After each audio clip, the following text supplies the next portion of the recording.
আমি এখন আছি পদ্মার চরে। আপনারা দেখতে পাচ্ছেন অনেক গরু। এইখানে কোনো ফসল আপাতত নাই। সে গরুগুলা সকাল থেকে সন্ধ্যা পর্যন্ত ঘাস খায় আনমনে। বাড়তি কোনো খাবার দিতে হয় না।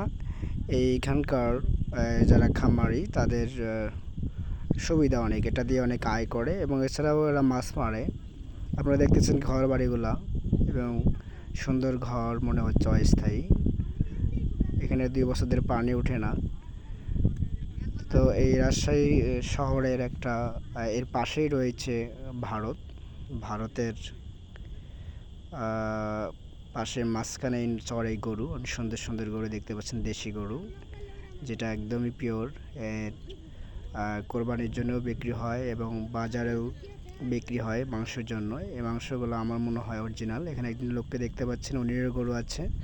উনি বলল যে আমরা এখানে গরু নির্বিঘ্নে চড়িয়ে আয় করতে পারি।